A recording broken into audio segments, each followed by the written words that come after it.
శ్రీ గురుభ్యో నమః. హరి ఓం. దంతాంచలేన ధరణీతలమున్నమయ్య పాతాళకేళిషు ధృతాదివరాహలీలం ఉల్లాఘనోత్ఫణఫణాధర గీయమాన క్రీడావదానం ఇభరాజముఖం నమామః. అమరీకబరీభారభ్రమరీ ముఖరీకృతం దూరీకరోతు దురితం గౌరీచరణ పంకజం ఇందీవరదళశ్యామం ఇందిరానందకందళం వందారు జనమందారం వందేగం యదునందనం. వాగర్ధావివ సంపృక్తౌ వాగర్ధ ప్రతిపత్తయే జగతః పితరౌ వందే పార్వతీ పరమేశ్వరౌ. బుద్ధిర్బలం యశోధైర్యం నిర్భయత్వమరోగత అజాడ్యం వాక్పటుత్వం చ హనుమస్మరణాత్ భవేతు. శ్రీ గురుభ్యో నమః. ఆనందరూపం వరదం ప్రసన్నం సింహేక్షణం సేవక పారిజాతం నీలోత్పలాంగం భువనైకమిత్రం రామం భజే రాఘవ రామచంద్రం. యుద్ధే వసన్నవృణదద్భుత బాణవర్షైః రామః ప్రహార సమయే రజనీచరాణాం రక్షానుకూల సమయాయ విభీషణాయ లంకాధిపత్యమదిశత్ రఘురామచంద్రః. వేదాంతనాదం స్వకృతైకదానం విహతాభిమానం త్రిదశ ప్రధానం గజేంద్రయానం విగతావసానం శ్రీరామచంద్రం సతతం నమామి. శ్రీరామచంద్రం ధృత చాపసాయకం నీలోత్పలాభం నలినాయతేక్షణం సౌమిత్రిణా సేవిత పాద పంకజం సీతాసమేతం శరణం భజే నిశం. శ్రీరామచంద్ర కరుణాకర దీనబంధో సీతాసమేత భరతాగ్రజ రాఘవేశ పాపార్తిభంజన భయాతురదీన బంధో పాపంబుధౌ పతితం ఉద్ధర మామనాథం. ఇదం శరీరం శ్లథసంధి జర్జరం పతత్యవశ్యం పరిణామపేశలం కిమౌషధం పృచ్ఛసి మూఢ దుర్మతే నిరామయం రామకథామృతం పిబ. దశముఖ గజసింహం దైత్య గర్వాతిరంహం కదన భయదహస్తం తారక బ్రహ్మశస్తం మణిఖచిత కిరీటం మంజులాలాపవాటం దశరథ కులచంద్రం రామచంద్రం భజేహం. లంకా విరామం రణరంగ భీమం రాజీవనేత్రం రఘువంశమిత్రం కారుణ్యమూర్తిం కరుణాప్రపూర్తిం శ్రీరామచంద్రం శరణం ప్రపద్యే. రామచంద్రమనిశం హృదయస్థం రామమిందువదనం ప్రవిభాసం భాసయామి నిగమాంత నివాసం భారతీపతిసుతం భారతీపతినుతం భవవంద్యం. శ్రీ గురుభ్యో నమః. హరి ఓం. దశరథ మహారాజు గారి ఆస్థానంలో యనమండుగురు మంత్రులు ఉన్నారు అని మనకి బాలకాండలో మొదట్లోనే చెప్పారు. ఇప్పుడు ఆ మంత్రులతో పని ఏమొచ్చింది అంటే, ఆ మంత్రుల్లో సుమంత్రుడు ఉన్నాడు. ఆయన సుమంత్రుడు. చక్కటి మంచి ధర్మబద్ధమైన హేతుబద్ధమైన ప్రభువు యొక్క క్షేమాన్ని కోరే, అదేవిధంగా ప్రజల యొక్క క్షేమాన్ని కోరేటటువంటి మంత్రం, ఆలోచన, రహస్య విధానాన్ని రాజుగారికి చెప్పగలిగినటువంటి ఆ ధీశక్తి, చిత్తశుద్ధి కలవాడు సుమంత్రుడు. అది యనమండుగురు మంత్రులు ఉన్నాం. వాళ్ళంతా ఎలాంటి వాళ్ళు ఒక్కసారి మనం గుర్తు చేసుకుందాం. యశస్వంతులు వాళ్ళు. శుచయ, ఏ దోషాలు లేని వాళ్ళు. అనురక్తాశ్చ రాజకృత్యేషు, రాజకృత్యాల్లో రాజుగారి అంటే రాజకృత్యాలంటే రాజ్య రాజ్యానికి సంబంధించినటువంటి క్రియాకలాపాలు వాటిలో అనురక్త ఎంతో ఇష్టపూర్వకంగా పనిచేస్తారు వాళ్ళు, నిత్యశ ప్రతినిత్యం. తర్వాత వారంతా మంత్రజ్ఞ, ఆ మంత్రజ్ఞులు అంటే ఆలోచన మంత్రాంగం తంత్రాంగం చెప్పగలిగిన వాళ్ళు. ఇంగితజ్ఞ రాజుగారి అభిప్రాయం ఎప్పుడు ఎలా ఉంటుందో అనే విషయం తెలిసిన వాళ్ళు.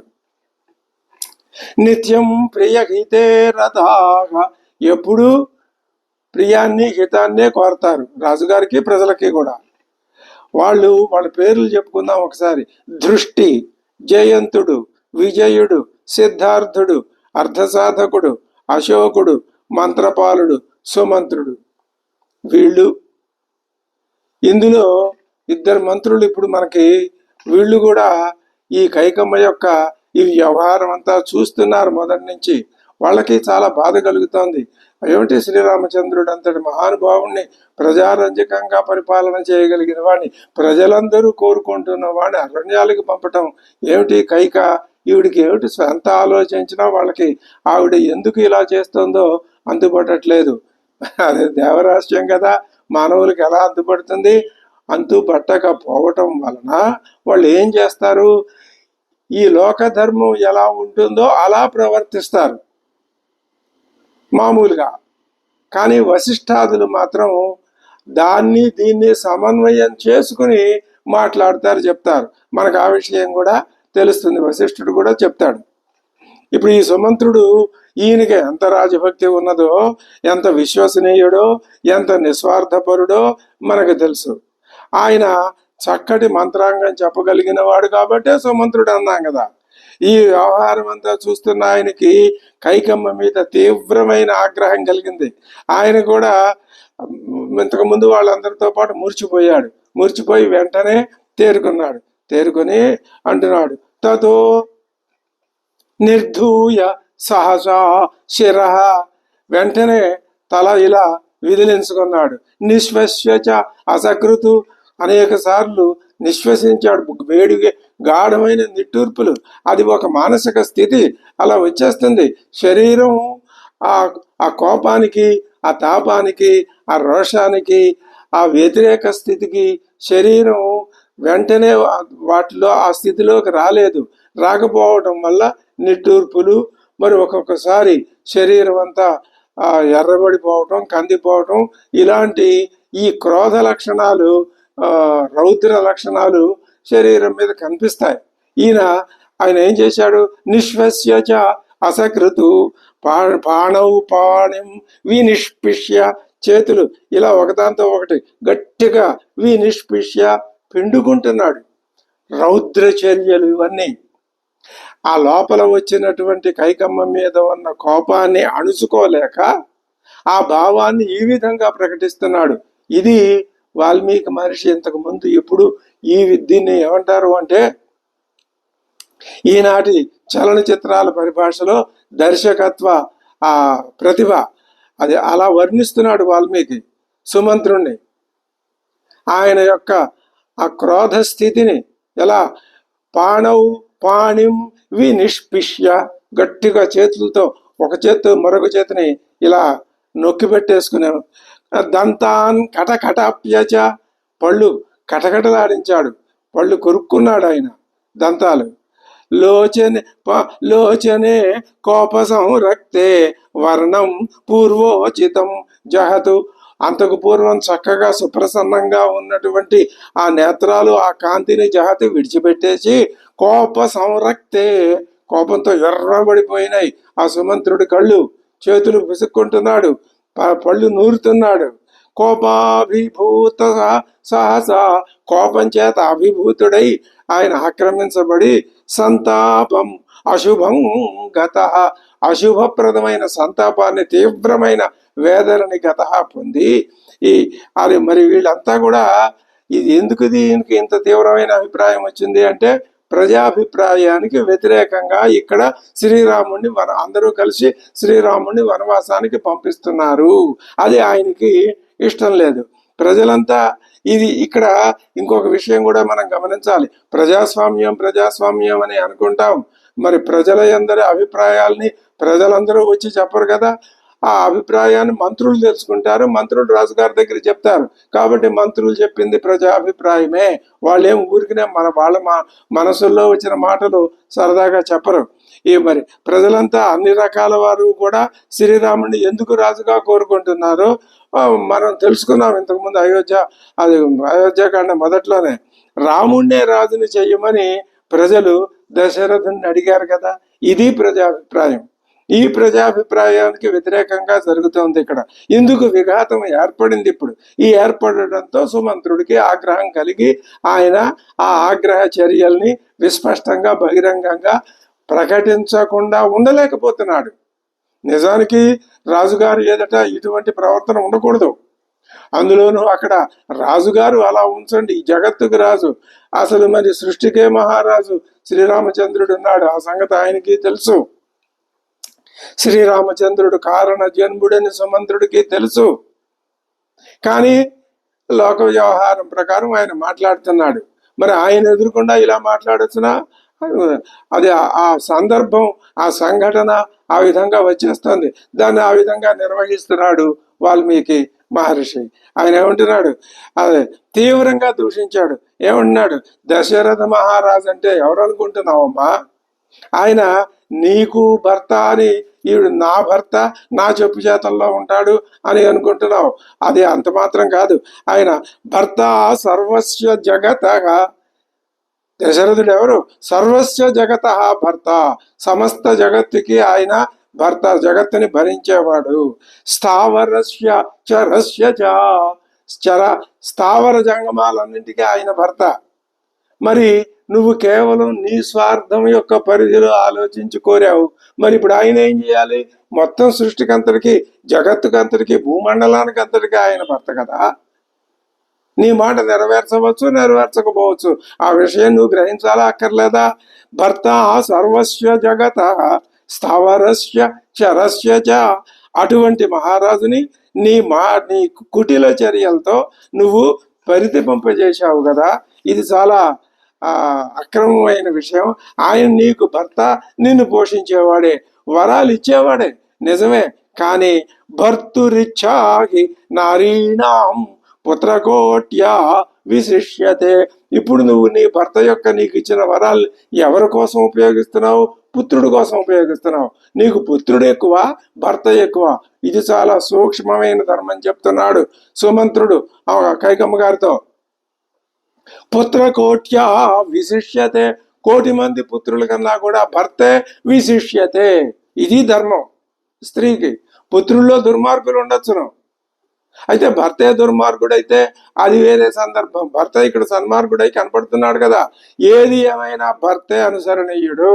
భర్తురిచ్చాహి నారీణాం విశిష్యతే. అదే విశేషం. భర్త యొక్క ఇచ్చ ప్రకారమే స్త్రీ ప్రవర్తించాలి. మేమందరం కూడా శ్రీరాముడితో పాటు అడవులకి వెళ్ళిపోతాం, అప్పుడు నీ తిక్క కుదురుతుంది అనుకుంటున్నాడు ఆయన. ఈ రాజ్యంలో ఒక్క బ్రాహ్మణుడు కూడా ఉండడు. బ్రహ్మనిష్ఠుడైనటువంటి ఋషులు, మహర్షులు ఎవ్వరూ ఉండరు. వేదాధ్యయనశీలురు ఎవ్వరూ ఉండరు. మొత్తం అంతా ఆ శ్రీరాముడితో పాటే వెళ్ళిపోతారు అడవులకి. అప్పుడు ఇక్కడ ఏం మిగులుతుంది? ఇటువంటి రాజ్యం వల్ల నీకేం లాభం అమ్మా? నీకు ఈ సంగతి అర్థం కాదా? అర్థం కాలేదా?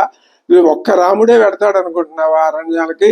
శ్రీరాముడితో పాటు ఎవరెవరు వెళ్తారు అనుకుంటున్నావు? పౌరులు వెళ్తారు, ఇతర జానపదులందరూ వెళ్తారు, బ్రాహ్మణులు, సాధువులు, మొత్తం అందరూ, ఇంకా వీళ్ళు వాళ్ళు, పిల్లలు, పాపలు, స్త్రీలు, పురుషులు అందరూ వెళ్ళిపోతారు. ఇది వశిష్ఠాది మహర్షులకు కూడా ఇష్టం లేదు. నాకు తెలుసు ఆ సంగతి. వశిష్ఠుడు, సుయజ్ఞుడు, జాబాలి వీళ్ళెవరికి, వామదేవుడు వీళ్ళెవరికి ఇష్టం లేదు. వాళ్ళంతా మరి నిన్ను ఎందుకు శపించటం లేదో నాకు అర్థం కాదు. వాళ్ళు శాంత స్వభావంగా చూస్తున్నారు, ఊరుకుంటున్నారు. దశరథుణ్ణి కూడా ఒక మాట అంటున్నాడు సుమంత్రుడు. ఏమయ్యా, సూటిగా ఆయన అనలేదు. ఈ సందర్భంలో ఒక మాట చెప్పేశాడు. ఆ మాట ఎవరికి ఏ విధంగా అర్థాన్ని ఇస్తుంది? ఏమంటున్నాడు? తీయని పళ్ళనిచ్చే మామిడి చెట్టును కొట్టేసి ఎవడైనా చక్కగా పాలు, నీళ్లు, ఎరువులు ఇవన్నీ వేసి వేప చెట్టుని పెంచుతాడయ్యా? ఎంత పెంచితే మాత్రం ఆ వేప చెట్టు చేదు పళ్ళే వేస్తుంది కానీ తీయని పళ్ళని ఇస్తుందా? అంటే దాని అర్థం ఏమిటి? నీకు సద్గతుల్ని ఇచ్చి ప్రజలందరినీ చక్కగా పరిపాలించే రాజుని రాజ్యాన్ని కూడా సమన్వయ దృష్టితో చూసి పరిపాలించగలిగినటువంటి మామిడి పండు లాంటి ఆ శ్రీరామచంద్రుణ్ణి అరణ్యాలకు పంపించి ఆ చెట్టు కొట్టేసి ఈ వేప చెట్టు లాంటి ఈ ఈ కైకమ్మ తల్లిని నువ్వు పెంచి పోషిస్తున్నావు, ఇది వివేకమా అని ఆయనకు కూడా ఒక చురకే. అయితే సూటిగా రాజుగారిని నిందించలేడు కాబట్టి సంబోధన అది ఏమి లేకుండా ఒక మాట అనేసి కూర్చున్నాడు అంతే. మరి ఆమ్రంచిత్వా కుఠారేణ నింబం పరిచరెత్తుయ, ఇది ఎంత సుప్రసిద్ధమైనటువంటి వాల్మీకి మా శ్లోకాల్లో ఒక్కొక్క శ్లోకం అది ఎక్కడైనా ఏ సందర్భంలోనైనా ప్రజానీకం, కవులు, పండితులు అందరూ స్వేచ్ఛగా ఉదాహరించుకునే సందర్భాలు అటువంటి వాటిని ఏమంటారంటే ఉదాహరించదగినటువంటి అర్ధాంతర న్యాస అలంకారాలు కానీ అలంకార భూయిష్టమైన వాక్యాలు ఇవి నిత్య జీవితంలో కూడా వాడుకుంటారు. అది చెప్తున్నాడు. ఆమ్రంచిత్వా కుఠారేణ నింబం పరిచరేత్తు యశ్చైనం పయసాసించేతు, ఆ వేప నింబవృక్షాన్ని పయసాసించేతు, పాలతో పెంచుతాడా ఎవడైనా? నైవాస్యం మధురో, పెంచినా నా మధురో భవేతు, అది తీపితనం మాత్రం దానికి రాదు, చేదు చేదే. ఓ కైకమ్మ, నీ తల్లి స్వభావం నీకు, ఇది సుమంత్రుడు ఎంత ఆయనకు ఎన్ని విషయాలు అవగాహన ఉందో ఈ దృష్టాంతం ఇస్తున్నాడు. ఇది ఎవరికి తెలియదు. దశరథుడు కూడా ఆ మాట అనలేదు, ఎవరు అనలేదు, రాణులు అనలేదు, వాళ్ళకి తెలియదు. ఇది సుమంత్రుడు, ఈయన మంత్రి కాబట్టి, రాజ్యక్షేమాన్ని కోరేవాడు కాబట్టి అన్ని విషయాలు ఆయనకి తెలుసును. ఇక్ష్వాకు వంశ చరిత్ర అంతా తెలుసును, కేకయ రాజ్య వంశ చరిత్ర తెలుసును, విదేహ రాజ్య వంశ చరిత్ర కూడా తెలుసును. అందుకనే ఆ పదవిలో ఆయన ఏ విధమైన ఆక్షేపణలు లేకుండా పదవిని నిర్వహించగలుగుతున్నాడు. నీ తల్లి స్వభావమే నీకు వచ్చిందమ్మా. అభిజాతం హీతే మన్యే యదా మాతుస్తదైవచ, నీ తల్లి యొక్క ఆలోచన విధానం, బుద్ధి ఎలాంటిదో అదే నీకు వచ్చింది. ఆభిజాత్యమే, ఆ పుటక నీకు కూడా వచ్చింది. నహి నింబ, ఇది నహి నింబాతు స్రవేతు క్షౌద్రం, వేప చెట్టు నుంచి తేనె కారదు, చేదు రసమే వస్తుంది. లోకే నిగదితం వచ, ఇది చక్కటి సుభాషితం. ఏమిటి ఆ అభిజాత్యం ఎలా వచ్చింది? ఆ తల్లిగారు ఏమిటి అసలు ఆవిడ పద్ధతి? ఎందుకని ఈ కైకమ్మ గారికి ఈ లక్షణం వచ్చింది అంటే సందర్భం. ఇప్పుడు అది అపరాధం అని నమ్మినప్పుడు అందరూ దాన్ని అపరాధం అనే అంటారు. కానీ రామాయణంతో పరిచయం ఉన్నవారు, ఇప్పుడు మనం కైకమ్మని నిందించటం లేదు, ఆవిడ్ని మనం గౌరవ దృష్టితోటే చూస్తున్నాం. కానీ మరి ఆ సందర్భం, అక్కడ కథాభాగం అలా ఉండదు కదా. అందుకని అది మీ తల్లిగారు ఆవిడ ఏంటంటే, ఆవిడ తన యొక్క దుస్థితికి తానే కారకురాలైంది.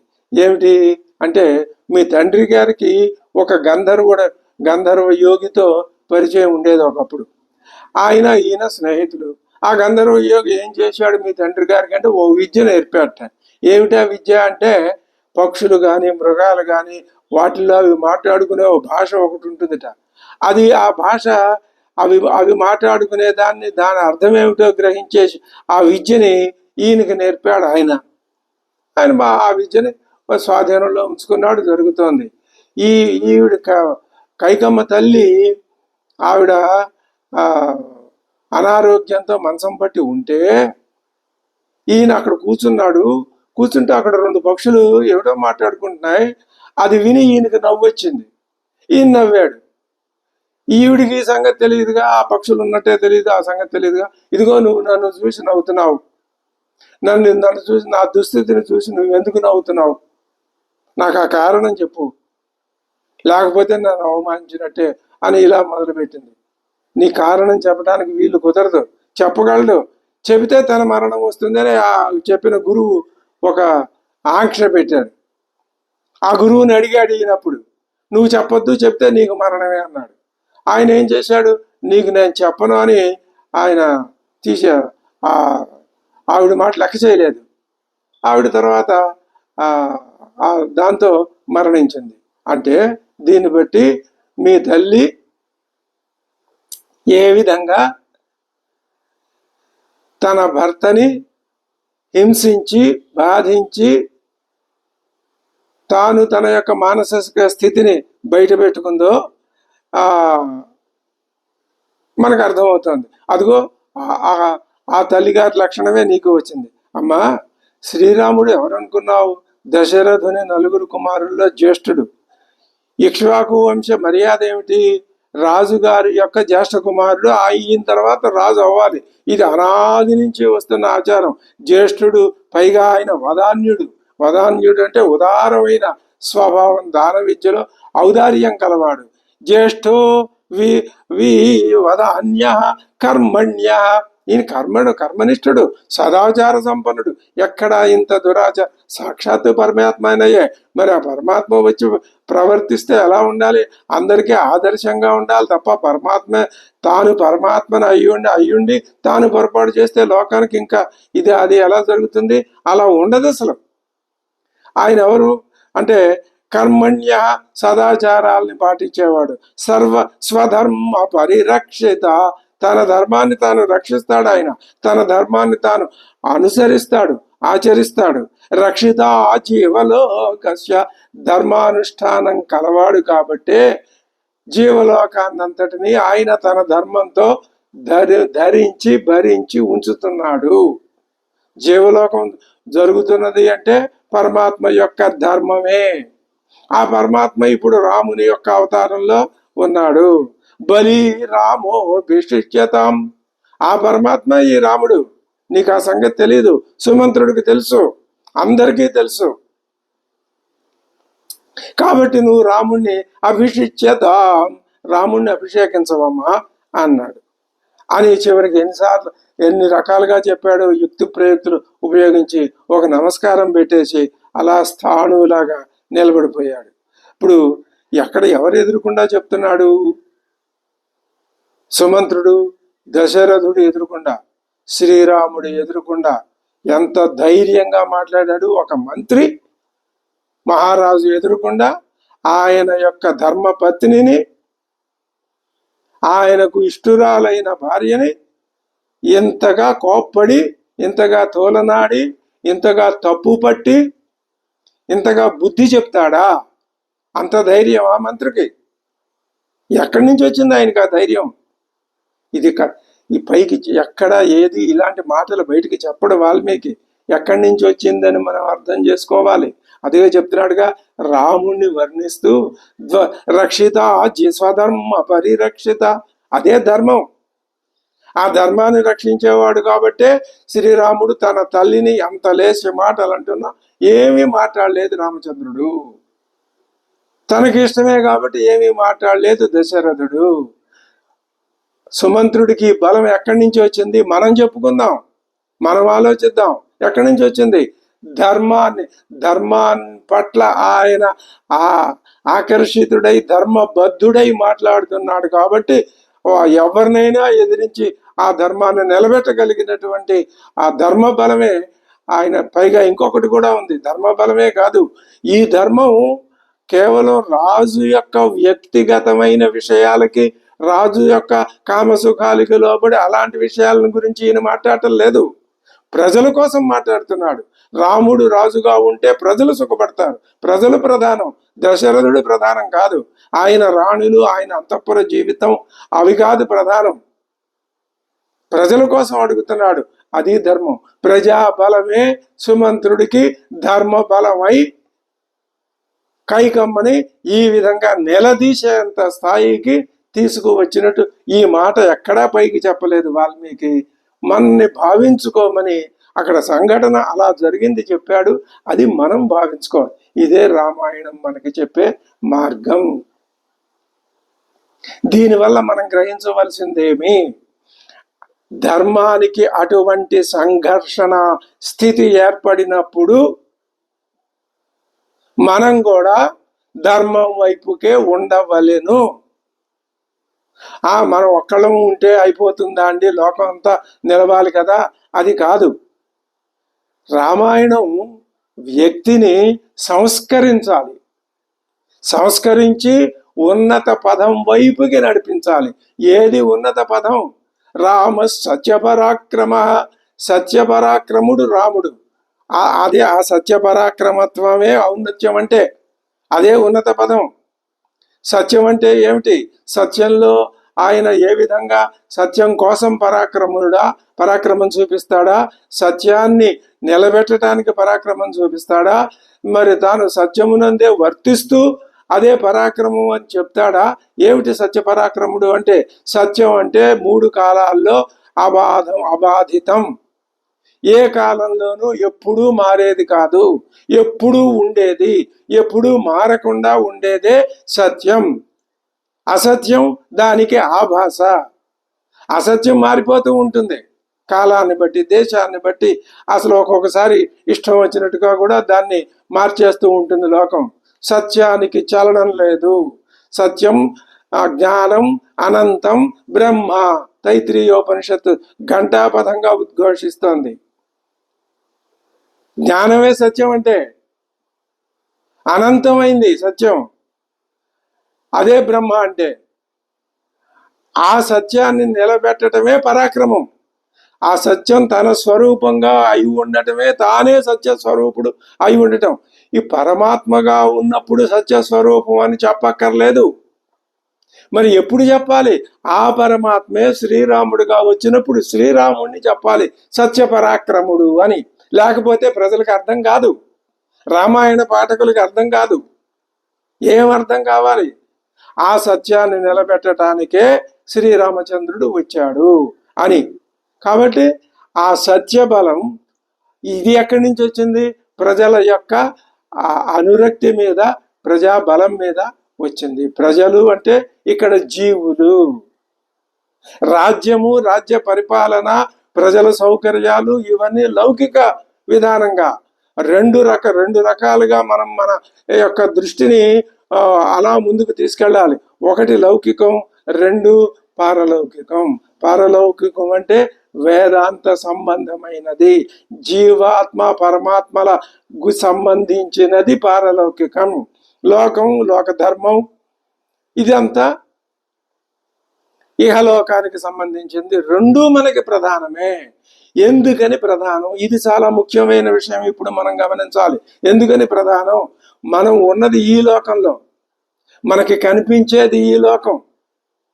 దీన్ని మనం సత్యం అనుకోవాలి. ఇది అసత్యం. అసత్యాన్ని చూసి సత్యాన్ని కనిపెట్టాలి. అదే చెప్తారు కదా, అసతోమా సద్గమయ. అసత్తు నీకు దేన్ని చూపించాలి? సత్తును చూపించాలి. మృత్యోర్మా అమృతంగమయ. ఇది మృత్యువు. నువ్వు ఇందులో ఉన్నంతకాలం మృత్యు కోరల్లో ఉన్నట్టే. ఈ మృత్యువు నన్నేం చేస్తుంది? మృత్యువు ఈ శరీరానికి కానీ, నాకు కాదు, సత్యానికి కాదు. నేను సత్యస్వరూపుణ్ణి. అద్భుతమైన విషయం. ఈ భావం ఎంతగా ప్రతినిత్యం మననం చేసి, నిధిధ్యాసనం చేసి, శ్రీరామచంద్రుని యొక్క లక్షణాల్ని మనం అలవరుచుకుంటే, పైగా సుమంత్రుడు ఎంతసేపు ఆ అమ్మవారిని, కైకమ్మ తల్లిని అధిక్షేపించిన రాముడు ఒక్క మాట అనలేదు. ఎందుకని? ఆయన నిర్వికారుడు. నువ్వు బాగా అన్నావు సుమంత్రాన్ని సర్టిఫికెట్ ఇస్తే, అది రాముడి యొక్క వ్యక్తిత్వం కాదు, అది పరమాత్మ లక్షణం కాదు. నిన్న మనం ఒక మాట చెప్పుకుందాం. దశరథుడికి శోకమోహాలు ఆవేశించి ఆయన శోకమోహావిష్టుడై ఉన్నాడు. శోకమోహాలు అర్జునుడికి అదే స్థితి వచ్చింది. కృష్ణ పరమాత్మ ముందే చెప్పాడు, ఓయి నాయన అర్జున, నువ్వు ఆ 2 విడిచిపెడితే నీకు అసలు విషయం అర్థమవుతుంది. శోకమోహాలే అజ్ఞానం. అజ్ఞానం పోగొట్టుకుంటే జ్ఞానం కలుగుతుంది. జ్ఞానం అంటే సత్యమే, రాముడు సత్య పరాక్రముడని అప్పుడు అర్థమవుతుంది. శోకమోహాలు వస్తాయి కదండి, వస్తాయి. ఎలా ప్రవర్తించాలి, ఎలా పోగొట్టుకోవాలండి? ఇదిగో రాముడు ఎదురుకుండా కనిపిస్తున్నాడుగా. రాజ్యం వచ్చిందంటే ఆనందంతో ఎగిరి గంతేశాడా? వద్దు అడవుల కంటే కుప్పకూలిపోయి బాధపడు విచారిస్తూ ఏడుస్తూ కూర్చున్నాడా? రెండింటినీ సమానంగా స్వీకరించి చిరునవ్వు చెడలేదు, వాడలేదు స్వామివారి ముఖం మీద. అమ్మవారు అంతే. ఆవిడ దుఃఖించింది దేనికోసం? తనకి జ్ఞానంతో వియోగం వస్తుందని దుఃఖించింది తప్ప, ఇక్కడ అంతఃపుర సౌఖ్యాలు పోతున్నాయే, అడవుల్లో కాళ్ళల్లో ముళ్ళు గుచ్చుకుంటూ తిరగాలి అని అందుకు ఆవిడ బాధపడలేదు. అందుకు ఆమె అసలు కన్నీరు కార్చలేదు. ఇది రామాయణ రహస్యం. అమ్మ వేరు అయ్య వేరు కాదు, రెండు ఒకటే. వాగర్ధావివ సంపృక్తౌ, పార్వతీ పరమేశ్వరులైనా సీతారాములైనా మరి రుక్మిణి శ్రీకృష్ణులైనా ఎవరైనా ఒక్కటే. ఒకే తత్వానికి నామ రూపాలు తేడా. అక్కడ ఆ పేర్లు, ఇక్కడ ఏ పేర్లు. సత్యం మాత్రం సత్య పరాక్రమత్వమే. అవతారం ధరిస్తే కనిపించే లక్షణం సత్య పరాక్రమత్వమే. అనేక విషయాలు చెప్పుకోవచ్చు, కానీ ప్రస్తుతానికి మనకు ఉపయోగించే విషయాన్ని గురించి మనం చెప్పుకోవాలి. ఒక మాట చెప్పుకునేటప్పుడు అన్ని మాటలు ఎక్కడి నుంచి వస్తాయి, ఎలా వస్తాయి? ఆ విషయాన్ని గురించే చెప్పుకుంటాం. మరొక సందర్భంలో మరొక మాట వస్తుంది. అలాగా సుమంత్రుడు ఇలా మాట్లాడుతుంటే స్వామివారు మాట్లాడలేదు. దశరథుడి శోకమోహావిష్టుడయ్యాడు శ్రీరామచంద్రుడు ఏ విధమైన వికారం లేకుండా.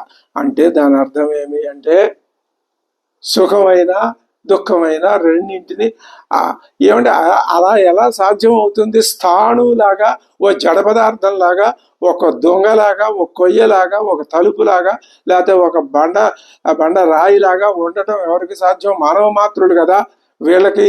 ఇవన్నీ ఈ గుణాలు ఇవన్నీ ఉన్నాయి కదా, అవి లేకుండా ఎలా ఉంటాయి? ఉంటాయి. కానీ ఎంతవరకు అంతవరకే. లోకానికి సంబంధించినంత వరకు నటన. మనస్సు మాత్రం నిశ్చలం. అది రాముడు సాధించి, అనుసరించి, ప్రవర్తించి లోకానికి చూపిస్తున్నటువంటి ఆరాధ్యమైన, ఆరాధనీయమైన విషయం. అది రాముని గొప్పతనం ఇక్కడ. అందుకని దశరథుడు, ఆయనకి తెలియ అజ్ఞానం. దశరథుడు పూర్తిగా అజ్ఞానం. తెలుసు శ్రీరామచంద్రుడు యజ్ఞఫలంగా జన్మించాడని, రాముడే విష్ణువు అని అన్నీ తెలుసును. కానీ అంటే ఆ జీవ లక్షణం అది స్పష్టంగా చూపిస్తున్నాడు. మొట్టమొదట వాల్మీకి మహర్షి తమసా నది ఒడ్డుకి వెళ్ళినప్పుడు చెట్టు మీద ఉన్న క్రౌంచ పక్షుల్లో ఒక పక్షిని బోయేవాడు కొడితే అది కింద పడితే రెండవ పక్షి విలపిస్తోందా? ఎందుకు విలపించింది? మొదటి పక్షి పడిపోయినందుకు. మొదటి పక్షి పడిపోయి బోయేవాడిని, వాడి బాణాన్ని అలా ఉంచుదాం. తన ప్రక్కన ఉన్న రెండు పక్షులు కలిసి ఉన్నాయి, మేము రెండు కలిసే ఉన్నాం, మేమిద్దరం ఒకటే అనే జ్ఞానం ఉంది అక్కడ ఆ రెండు పక్షులకి, లేదా ఆ పక్షికి. ఒకటిగా తీసుకోండి, తప్పేమి. నేను ఒక పక్షిగానే ఉన్నాను అనే జ్ఞానం ఉంది. కానీ కొంచెం అజ్ఞానం ఆవగించేసరికి ఒకటి కింద పడిపోతే తాను తన యొక్క స్వరూపం అనుకున్నటువంటి పక్షి కనపడకుండా పోతే, అంటే మృత్యువు తీసుకుపోతే, తను మిగిలిపోతే దుఃఖానికి లోనైంది. ఇది వాల్మీకి చెప్పదలుచుకున్న అర్థం. ఇక్కడ దశరథుడు కూడా శోకమోహాలకి శోకమోహాల చేత ఆవిష్టులైనటువంటి జీవులందరూ దశరథులే. మనం దశరథులు లాగా ఉండకుండా ఉండలేం, కానీ రాముని వలె ఉండాలి. ఇది మనం నేర్చుకోవలసిన విషయం. అక్కడ ఆ తమసా నది ఒడ్డున క్రౌంచ పక్షుల్లో ఆ రుదంతి, ఆ ఏడుస్తూ ఉన్న పక్షే ఈ దశరథ మహారాజు. అది ఎంతకాలం ఏడుస్తుంది? దాని జీవభావం ఉన్నంతకాలం. జీవభావం ఎప్పుడు పోతుంది? పక్షి దృష్టాంతం అంతవరకే. ఒక్కొక్క దృష్టాంతాన్ని చివరిదాకా సమన్వయించటం కుదరదని శంకర భగవత్పాదులు తమ భాష్యంలో 1-2 చోట్ల చెప్పారు. పైగా వేదాంతంలో దృష్టాంతాలు ఎక్కడి నుంచి ఇస్తారు? ద్వైత ప్రపంచం నుంచి ఇవ్వాల్సిందే. మనం ఉన్నదే ద్వైత ప్రపంచంలో. అందుకనే రెండు పక్షుల ఉదాహరణ. ఉన్నది ఒక పక్షే, కానీ రెండు పక్షులని చెబితేనే కానీ మనకు అర్థం కాదు. అందుకు వాల్మీకి ఆ చక్కటి, పైగా బ్రహ్మదేవుడు రావటం, అంతకుముందు నారదుడు రావటం, ఆయనకి ఆ మనస్సులో ఇది ఎటువంటి అద్భుతమైన కథ, అజరామరమైన కథ. కథ అంటే ఒక్క రామాయణం కథే కథ. కవి అంటే వాల్మీకి ఒక్కడే కవి, మిగతావన్నీ దాన్ని బట్టి వచ్చినవే, దాంట్లో నుంచి వచ్చినవే, మళ్ళీ దాంట్లో లయం అయ్యేవే.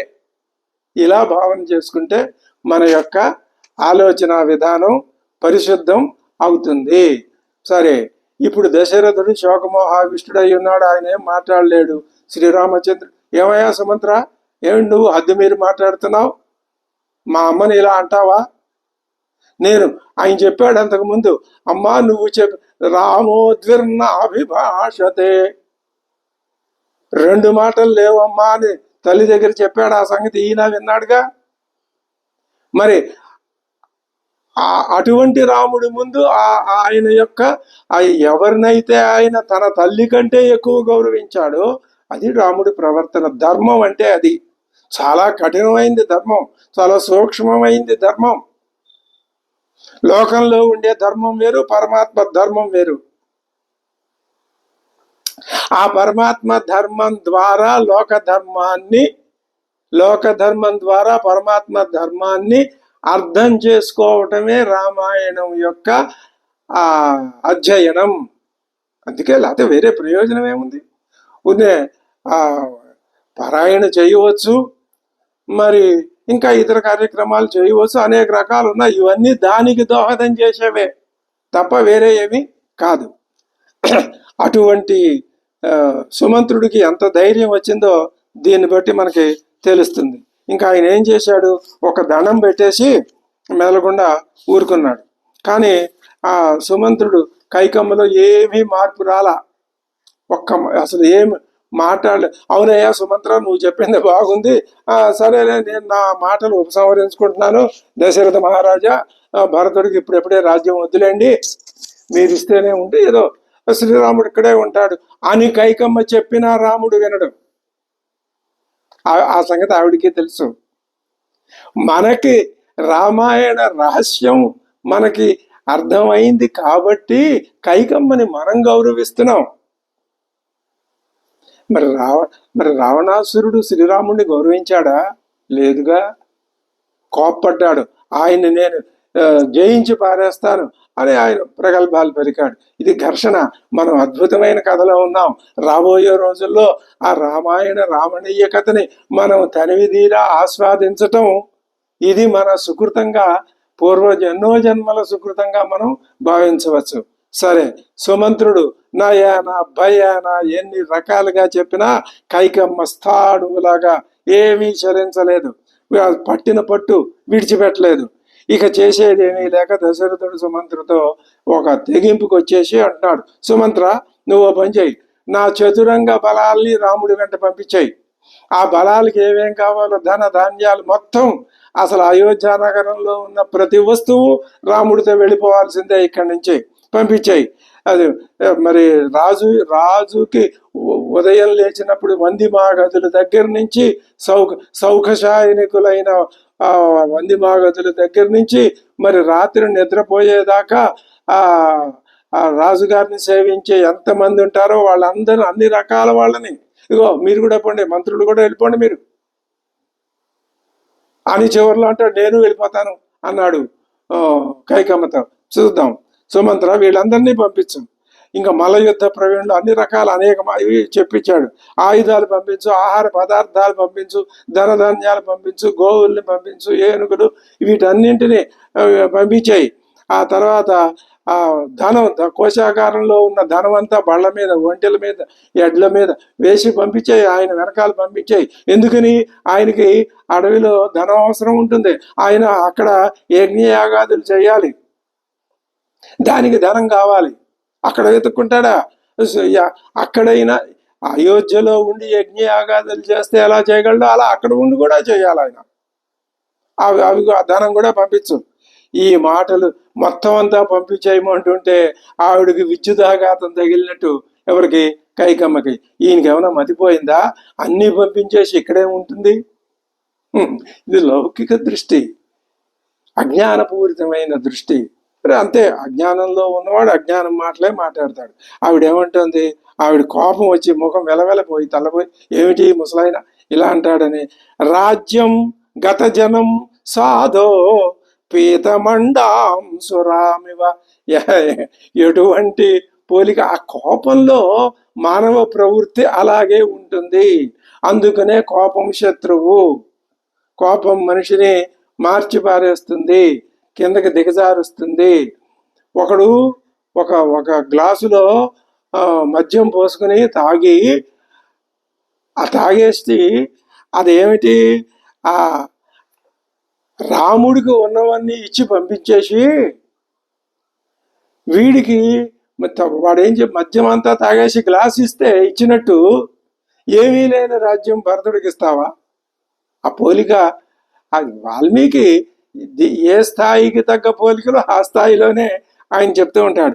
రాజ్యం గత జనం జనం ఎవరూ లేరు రాజ్యంలో. దాన్ని ఎలాగ? పీతమండాం సురామివా నిరాస్వాద్య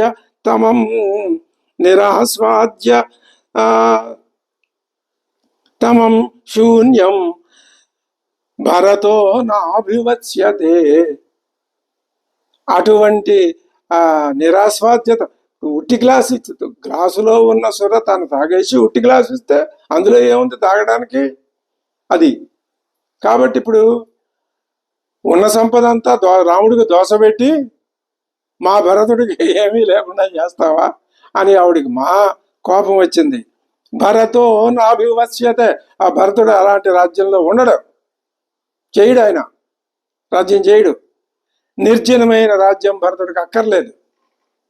అప్పుడు మళ్ళీ దశరథుడు అంటున్నాడు, నువ్వు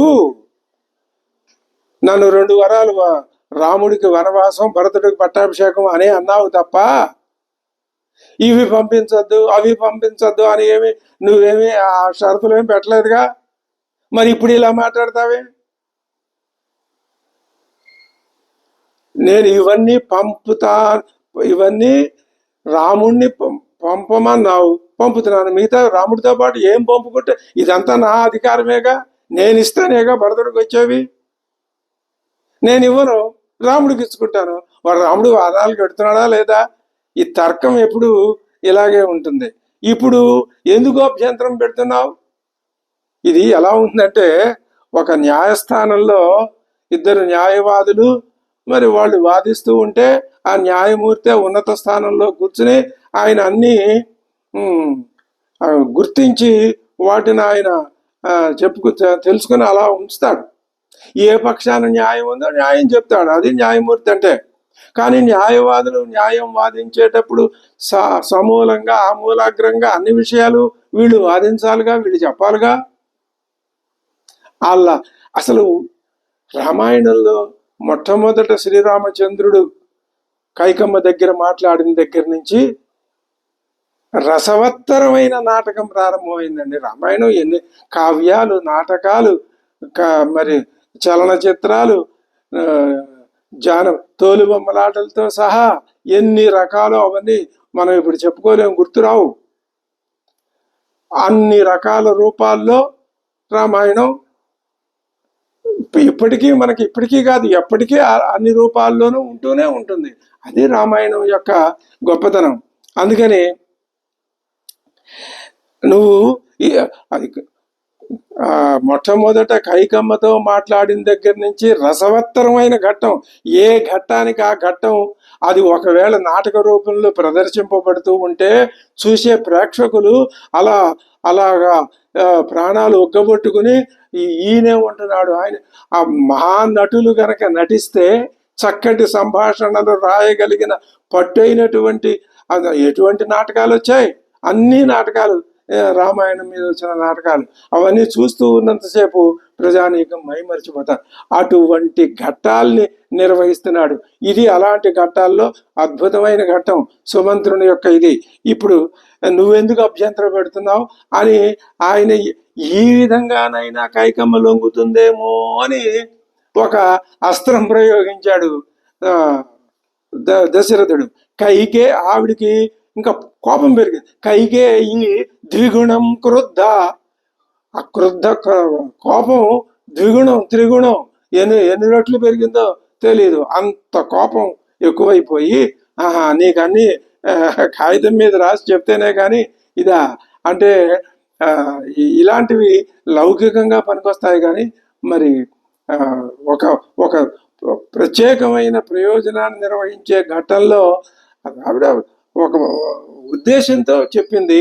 ఎందుకు చెప్పింది అంటే అది మరి ప్రస్తుతం తన యొక్క వాదం, తన వాదాన్ని తను సమర్థించుకోవాలి, తన వాదాన్ని తాను విడిచిపెట్టకూడదు. అందులో దోషం ఉందో లేదో తనకు అనవసరం. అది కైకమ్మ పాత్ర. నాకు దోషాలతోటి గుణాలతోటి పని లేదు, నాకు అంతర్గత ప్రేరణ. ఆ మందర అది కూడా ఏదో చెప్పింది, దాని బుద్ధి ప్రకారం అది చెప్పింది. నేను వినాలనే ఉంది, నాకు వినాలనే ఉంది. లోపల రాముడు అడవికి ఎందుకో రాముడు అడవికి వెళ్ళాలని అనిపిస్తోంది. ఇది కైక హృదయం కాదా? అందుకే కదా మనం కైకమ్మ అంటున్నాం. రాముడు తల్లిని ఎలా గౌరవించాడో పినతల్లిని కూడా గౌరవించాడు కదా. కాబట్టి మనం కైకమ్మకి ఎందుకు గౌరవం ఇస్తున్నాం? ఆమెను మనం ఎప్పుడూ నిందించలేదు, పాఠకులుగా ప్రేక్షకులుగా. ఎందుకని? ఇప్పుడు కైకమ్మ యొక్క నిజమైనటువంటి హృదయం మనం తెలుసుకోగలిగాం. అందుకని అది ఆవిడ ఏమైనా సరే ఆ పట్టు మీద నిలబడిపోయింది. అది ఘట్టం నిర్వహింపబడుతూ ఉన్నటువంటి బిగువైన ఘట్టంలో ఉండే ఘర్షణ. ఈ పాత్రల మధ్య ఘర్షణ వల్ల మనలాంటి జీవుడు ఏం గ్రహించాలి అది మనం తెలుసుకుంటూనే ఉన్నాగా, ఏం పర్వాలేదు. కైకేయి ద్విగుణం క్రుద్ధ రాజానమిదం అబ్రవీత్. రాజుగారితో ఈ మాట అంది. తవైవ వంశే ఆయన ఒకలా పాయింట్ తీసుకొస్తే ఈవిడ ఇంకొక లా పాయింట్. ఇది ఎలా ఉందంటే ఇద్దరు న్యాయవాదులు మనం ఇక్కడ చూస్తూ ఉంటాం కదా, లౌకిక జీవితంలో సుప్రీంకోర్టులో పేరు మోసిన జగజ్జెట్టి లాంటి న్యాయవాదులు, మరి అల్లాడి కృష్ణస్వామి లాంటి మహా సుప్రసిద్ధులైన న్యాయవాదులు ఒకప్పుడు ఉండేవాళ్ళు. ఈవిడే ఎలా పాయింట్ తీసుకొచ్చింది అంటే తవైవ వంశే సగరో జ్యేష్ఠ పుత్రం ఉపారుదతు. బాగా చెప్పావులే, నీ వంశంలోనే రాముణ్ణి అడవులకి పంపకూడదంటావా? పంపాల్సిందే. రాముడు ఏం తప్పు చేయలేదంటావా? నాకు అనవసరం. రాముడు అడవికి వెళ్ళాలి, ఇది నా అంతర్గత ప్రేరణ. నువ్వు మాట ఇస్తానన్నావు, మాట ఇచ్చావు, ఇవ్వకపోతే నేనేం చేయను, నమస్కారం. నీ మాట తప్పు. నువ్వు ఎంత సున్నితమైన వ్యవహారంగా పెట్టిందో కైకమ్మ తల్లి చూడండి. అని నీ వంశంలో సగరుడనే ఒక రాజుగారు ఉన్నాడు తెలుసా? ఆయన జ్యేష్ఠపుత్రుడి పేరు అసమంజుడు. ఈ అసమంజుడిని దేశ బహిష్కారం చేశాడు సగరుడు. ఎందుకు చేశాడంటావు? మీ వంశంలో కొత్త ఏం కాదు, ఏదో మా వంశాన్ని గురించి సుమంత్రుడు ఇందాక చెప్పాడు, మా అమ్మని గురించి, దాని గురించి. ప్రతి వంశంలోనూ మంచి గుణాలు ఉన్నాయి, దుర్గుణాలు ఉన్నాయి. మీ వంశంలో సగరుడు అసమంజుడిని ఎందుకు పంపాడు? దేశ బహిష్కారం ఎందుకు వేశాడు? ఇంక ఇప్పుడు ఆ న్యాయ సూత్రానికి, ఆ పాయింట్కి మరి కౌంటర్ పాయింట్ వేయాలి అంటే దశరథుడి వల్ల అవుతుందా? రాముడికి తెలుసు కానీ ఆయన ఏం మాట్లాడు, ఆయన మౌనాభిరాముడు అలా ఉన్నాడు, అంతా నిశ్చల. ఇదంతా చూడండి, పరమాత్మ సన్నిధానంలోనే జరుగుతోంది.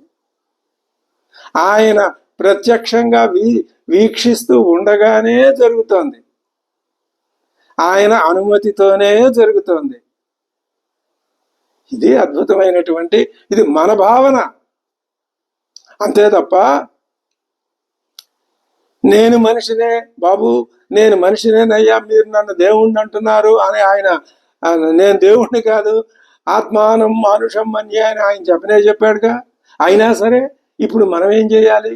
కాదు, రామాయణం మనకు చెప్పే ఒకనొక అద్భుతమైన అంశం.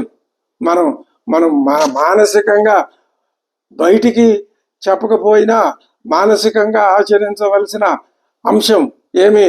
రాముడు దేవుడు అనుకుంటే మనకు మనం అపకారం చేసుకున్నట్టే.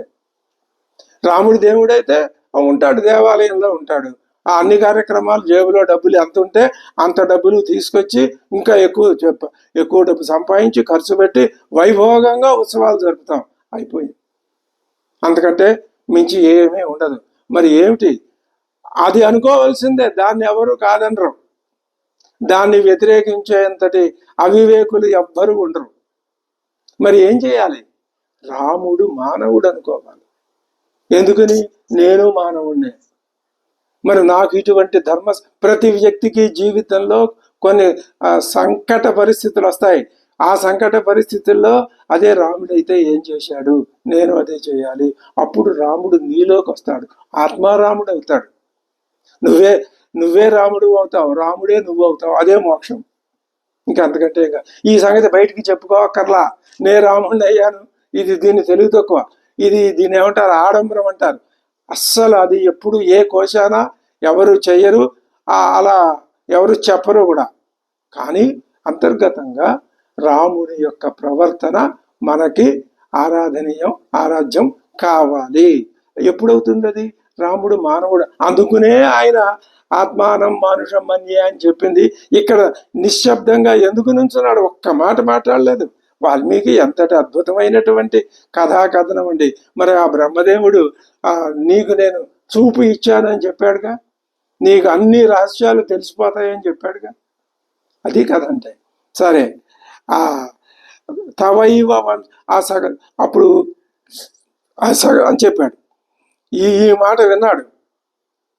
అక్కడ సిద్ధార్థుడని సుమంత్రుడు, ఇవన్నీ 8 మంది. అవి ఆ ఉద్యోగాల పేర్లు, మనుషుల పేర్లు కాదవి, మనుషుల పేర్లే ఉద్యోగాల పేర్లు. ఈ సిద్ధార్థుడనే మంత్రి ఈయనేం చేశాడు?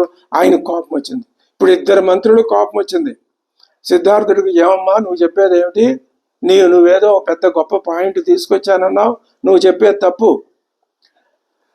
ఆ అసమంజుడు మూర్ఖుడు చిన్నపిల్లలందరినీ తీసుకుపోయి ఆ సరయూ నదిలో ముంచి వాళ్ళు గిలగిలా కొట్టుకుంటుంటే ఈయన ఆనందించేవాడు, వాళ్ళు చచ్చిపోయేవాళ్ళు. ప్రజలందరూ హాహాకారాలు మిన్నుముట్టిపోయినాయి.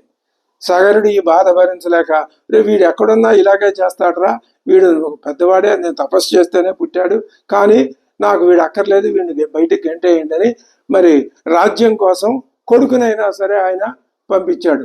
ఆయన దుర్మార్గుడు కాబట్టి. రాముడు ఏ దోషం చేశాడని దశరథుడు అరణ్యాలకు పంపుతాడమ్మా? ఏమండి తెలివి, ఏమండి పాయింట్? నాకు అదంతా అనవసరం, నేను చెప్పదలుచుకున్న పాయింట్ చెప్పాను, వింటే వినమనండి, లేదని చెప్పమనండి. ఇంకా ఈ విధమైనటువంటి వాదానికి తిరుగులేదు. సరే, అయినా కాకమ్మ ఏమీ మాట్లాడలేదు, వినలేదు, అసలు ఏమీ వినిపించుకోవట్లేదు. అప్పుడు దశరథుడు, నేను కూడా రాముడితో వెళ్ళిపోతాను, ఇంకా నువ్వేం చేస్తావు? వీళ్ళంతా నేను రాముడు ఇద్దరం, నా కోడలు, నా లక్ష్మణుడు, రాముడు, మేమంతా అడవులకు వెళ్ళిపోతే ఏముంటారు ఇక్కడ అంటే ఇప్పుడు మరి ఎందుకు ఈ విధంగా ఈ సిద్ధార్థుడు కానీ సుమంత్రుడు కానీ ఇద్దరు ఇంత గట్టిగా వాదించారు? కైకమ్మ మాట అంటే, కైకమ్మ యొక్క మాట ఆవిడ ఎంత గట్టి పట్టు మీద ఉన్నదో నిరూపించటానికి ఈ 2 వాదాలని కైకమ్మ మీద ప్రయోగించి ఈ 2 సన్నివేశాలని ఇంత చక్కగా, ఇంత ఏమాత్రం శిథిల బంధం లేకుండా చక్కటి గట్టి బంధంగా కథన విధానంతో ఈ ఘట్టాలని వాల్మీకి నిర్వహించాడు. కాబట్టి ఇది ఒక నాటకీయమైనటువంటి, కావ్యంలో నాటకీయ లక్షణం. ఈ విధంగా ఇంకా అప్పుడు ఇక శ్రీరాముడు ఇంకా ఆయనకి ఆయన వంతు వచ్చింది. వీళ్ళిద్దరి పని అయిపోయింది, వీళ్ళిద్దరూ మాట్లాడారు. శ్రీరాముడి తండ్రితో అన్నాడు, మహామాత్ర వచ శ్రుత్వా రామో దశరథం తదా. మహామాచులు ఇద్దరు మాటలు విన్నాడు. విని వాళ్ళు బాగుంది అనలేదు, బాగలేదు అనలేదు, నిర్వికారం. నిర్వికారం అంటే ఆ పద్ధతి వేరు. మామూలుగా ఆయన సహజమైనటువంటి స్మితవదనుడు, అది అది అలాగే ఉంది. అభ్యభాషత వాక్యంతు వినయజ్ఞో వినీతవతు. తండ్రి పట్ల వినీతమైనటువంటి దృష్టితో వినయజ్ఞుడైనటువంటి శ్రీరాముడు అభ్యభాషత. ఆయన మళ్ళీ మాట్లాడుతున్నాడు. ఏమంటున్నాడు? త్యక్త. అప్పుడు ఆయన తండ్రి ఏమన్నాడు? అన్నీ పంపించేసేయండి అని ఆర్డర్ వేసి పారేశాడు. ఈయన అంటున్నాడు, ఏమండి మహారాజా, నాకెందుకయ్యా అవన్నీ? ఇది వైరాగ్యం అంటే. రాజ్య నువ్వు రాజువి అంటే నేను సింహాసనం మీద కూర్చుని పాలిస్తాను, కానీ నువ్వు అడవుల్లో ఉండు అంటే ఇవన్నీ తీసుకెడతానా? అది ధర్మం. ఎంత కత్తి మీద సామో ధర్మం చూడండి. మనం ఏం చేస్తాం? మనకు అనుకూలంగా ధర్మాన్ని మనం మార్చేసుకుని చెప్పేసుకుంటాం. లోకంలో జరిగేది అదే. రాముడి పద్ధతి అలా ఉండదు. త్యక్త భోగస్య మే రాజన్ వనే వన్యేన జీవత. వన్యవృత్తితో వనంలో జీవించేవాడికి త్యక్త భోగస్య, నాకు భోగ దృష్టి లేదు. అది కావాలి. భోగాలలో ఉన్నా భోగ దృష్టి ఉండకూడదు. బా, ఎంత కఠినమైనటువంటి విధానం ఇది! ఇది ఎవరికి? ఇటువంటి వ్యక్తుల్ని మనం చూడగలమా? ప్రస్తుతం ఉన్న లోకంలో ఇదే అనుమానం కదా వాల్మీకి. కోన్వస్మిన్ సాంప్రతంలోకే ప్రతి ఘట్టము ఎలా అన్వయిస్తోందో చూడండి మనకి. త్యక్త భోగస్య, భోగాల్లో ఉన్నా నేను ఎప్పుడూ భోగిని కాదు. అలాంటిది వనంలో ఉంటే భోగిని అవుతానా? భలేవాడి వయ్యా దశరథ మహారాజా, ఎంత అమాయకుడివి. త్యక్త భోగస్య మే రాజన్ వనే వన్యేన జీవత. ఇది మోక్ష మార్గం. వనంలో ఉంటే భోగాలు ఎందుకు వద్దండి? రాముడి తత్వాన్ని పక్కన పెట్టి మనం ఆలోచిద్దాం. భోగాలు ఎప్పుడూ కూడా మానవుణ్ణి ఇంద్రియ లౌల్యంలోకి నెట్టుతాయి. కాబట్టి భోగ దృష్టి ఉండకూడదు. అప్పుడేమవుతుంది? బుద్ధి, మనస్సు, శరీరం అన్నీ పరిశుద్ధమయ్యి వాటిల్లో ఉన్న కల్మషం అంతా పోయి, శరీరంలో ఉన్న కల్మషం, ఇది ఒక రోజుతో ఒక జన్మతో ఈ శరీరంలో రక్తమాంసాదుల్లో చేరిన అజ్ఞానం. మనకి ఏ జబ్బు లేదు, ఒక్కటే జబ్బు, అజ్ఞానం. ఏమిటి అజ్ఞానం అంటే? సత్యం ఏదో తెలియకపోవడమే అజ్ఞానం. సత్యం ఏమిటి? చెప్పుకుంటున్నాగా, రోజు అదే చెప్పుకుంటున్నాగా. శ్రీరాముడే పరమాత్మ అని తెలియకపోవటమే అజ్ఞానం. శ్రీరాముడు మానవుడే అని తెలియకపోవటము అజ్ఞానమే. ఈ రెండు రకాలుగాను మనం సమర్థించుకుంటున్నాం. తప్పే ఉంది దాంట్లో? మనం తెలిసి సమర్థించుకుంటున్నాం, తెలియకేమి అమాయకత్వంగా ఏం మనం అట్లా సమర్థించుకోవట్లేదు. మరి జీవులకి మార్గం చూపడం మనం అనుసరించాలి. ఇది వనంలో ఉన్నా నగరంలో ఉన్నా భోగపరాయణత్వం పనికి రాదు, భోగలాలసత్వం పనికి రాదు. త్యక్త భోగస్య మే రాజన్ వనే వన్యేన జీవత కిం కార్యం అనుయాత్రేణ త్యక్త సంఘస్య సర్వత. నేను అంతటా త్యక్త సంగుని, నాకు దేంతోటి సంఘం లేదు, ఒక్క సీతతో తప్ప. అది కూడా ఎలాంటిది? ఆవిడ నా శక్తే. నేను జ్ఞానం, నా జ్ఞానశక్తి అమ్మవారు. రెండు ఒకటే. అది ఒకటే, రెండు కాదు. కాబట్టి నేను దేంతోటి సంఘము లేదు. త్యక్త సంఘస్య, సంఘం అంటే అసంబంధం లేదు. నాకు ఈ అనుయాత్రేణ వీళ్ళందరినీ నేను తీసుకెళ్తే కిం కార్యమే, నాకెందుకయ్యా ఇవన్నీ? హాయిగా వెళ్ళి అడవుల్లో ఉంటాను నేను. యోగి తత్వ. మనం ఎక్కడ ఏమిటి అంటే శ్రీరాముడు చెప్పే ప్రతి వాక్యాన్ని ప్రతి శ్లోకాన్ని మనం నోటితో పలకటం అది అది ఏమవుతుంది, ముఖయంత్రం శుద్ధి అవుతుంది. అంతకు పూర్వం ఎన్ని అపభ్రష్టపు మాటలు పుట్టిన దగ్గర నుంచి మాట్లాడడానికి అజ్ఞానవశాత్తు పరిస్థితుల ప్రభావం చేత తెలివి తక్కువతనం వలన ఇలాంటి దీనివల్ల ముఖయంత్రం ప్రతి మనిషికి ముఖయంత్రం దోషభూయిష్టమే. అలాంటిది శృతం హరతి పాపాని. ఎక్కడైనా వేదమంత్రాలు వేదఘోష వినపడుతూ ఉంటే ఒక్క మంత్రానికి అర్థం తెలియదు, అయినా సరే చక్కగా వాసమెట్టేసుకొని కూర్చొని శ్రద్ధగా మనస్సు ఆ మంత్రం మీదనే లగ్నం చేసి ఆ ఉదాత్త అనుదాత్త స్వరితాలు అర్థమవుతాయి. వేద పారాయణం జరుగుతూ ఉన్న చోట ఉదాత్త ఇద్దరు కంటే ఒకళ్ళ కంటే ఎక్కువ మంది, ఇద్దరు ముగ్గురు నలుగురు ఐదుగురు ఒకే కంఠంతో లాగా ఆ ఉదాత్తం కానీ అనుదాత్తం కానీ అందరి నోట ఒకే రకంగా ఒకే సమయంలో వస్తుంది. అది వేదఘోష. అది వింటే చాలు పాపం పోతుంది. ఎలా పోతుంది? ఈ పోవటం అనేది ఒక రోజుతో జరిగేది కాదని చెప్పుకున్నాం కదా. క్షాళనం అనే కార్యక్రమం అది ఎన్ని జన్మలు పడుతుందో, ఇన్ని జన్మలకి ఇవాళ మనం రామాయణం వినటం అనేటటువంటి ఒక సుకృతం ఫలితం మనకి ఇప్పటికి మన యొక్క అధీనంలోకి వచ్చింది. ఇది చాలు ఈ జన్మకి. ఇంకా ఇంతకంటే ఇందులో లోతుగా వెళ్తే ఇంకా అంతకంటే కావాల్సిందే ఉంటుంది. మనకి ఏమి ఇబ్బంది ఏమి ఉండదు. యోహి దత్వా ద్విపశ్రేష్టం కక్ష్యాయాం కురుతే మనః. ద్విపశ్రేష్టం, ఒకడికి ఒక ఏనుగు ఉందిట. శ్రీరాముడు చెప్తున్నాడు ఓ చిన్న ఉదాహరణ. నాకు వీళ్ళందరూ ఎందుకయ్యా, ఈ నాట్యగత్తెలు కానీ నటులు కానీ ఇవన్నీ ఏనుగులు ఇవన్నీ నాకు. ఒకడికి ఒక ఏనుగు ఉందిట. ఆ ఏనుగుని అమ్మేశాడు ఎవడికో. అమ్మేసి దాని నడువుకి అంబారీ కట్టడానికి ఉపయోగించే తాడు ఏదో ఉంటుంది. ఆ తాడు మీద అయ్యో తాడిపోతుంది. ఏమిటి పిచ్చివాడా మంచివాడా? యోహి తత్వా ద్విపశ్రేష్టం కక్ష్యాయాం కురుతే మనః. ఏనుగుని దానం చేస్తే దాని నడువుకి కట్టే తాడు కోసం రజ్జు స్నేహేన కింతస్య. ఆ రజ్జు ఏం చేస్తుంది? నీ ముఖం తీసుకొచ్చి ఏం చేసుకుంటావు? ఏనుగు పోయినా పర్వాలేదు, ఏడుపు రాలేదు, కానీ రజ్జువు పోతే నాకు మరి దీన్ని ఎలా అర్థం చేసుకోవాలి మనం? నే రాజ్యాన్ని కోరానా, వీటిని కోరానా, అలా అనుకోవాలి తప్ప నేను రాజ్యం పోయిందనే బాధపడుతున్నాను. ఇది అలా కాదు. నాకు రాజ్యం ఉన్నా ఒకటే పోయినా ఒకటే, ఏనుగున్నా ఒకటే పోయినా ఒకటే.